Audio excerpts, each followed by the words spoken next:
ஒரு அழகான வீட்ல அம்மாவும் சின்ன பையனும் வாழ்ந்துட்டு வந்துட்டு இருந்தாங்க. ஒரு நாள் அம்மா தோட்டத்துல இருந்தப்போ சின்ன பையன் ஓடி வந்து, அம்மா என்ன பண்றீங்க? நான் செடிகளுக்கு தண்ணி ஊத்திட்டு இருக்கேன் கண்ணா. நமக்கு சாப்பாடு எவ்வளவு முக்கியமோ அதே போல செடிகளுக்கு தண்ணி ரொம்ப முக்கியம். நான் உங்களுக்கு ஹெல்ப் பண்ணவாமா? கண்டிப்பா. இன்னைக்கு நம்ம 2 பேரும் சேர்ந்து ஒரு செடி நடுவோம். நான் போய் முதல்ல ஒரு மண்பானையை எடுத்துட்டு வரேன். அதுல நம்ம விதைய போடலாம். இந்த கண்ணா, இந்த விதையை எடுத்துக்கோ. முதல்ல நம்ம மண்ணை தோண்டுவோம். இப்படியாமா?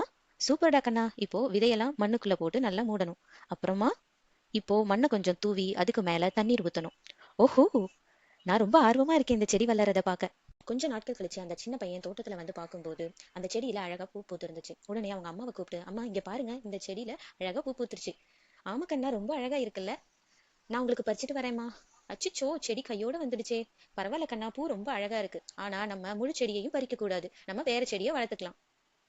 இன்னொரு மண்பானையில விதைகளை போட்டு வச்சுட்டாங்க. செடி வளர்ந்துட்டு இருக்க அந்த நேரத்துல அம்மா பையன் கிட்ட போய், நம்ம பூக்களை செடியில இருந்து எப்படி மெதுவா பறிக்கணும் அப்படிங்கறத செஞ்சு கத்துக்கலாமா அப்படின்னு கேட்க, பையனும் கண்டிப்பாமா, இது மாதிரியா அப்படின்னு செஞ்சு காமிச்சானா. இவ்வளவு வேகமா இல்ல கண்ணா, மென்மையாவும் பொறுமையாவும் பறிக்கணும்.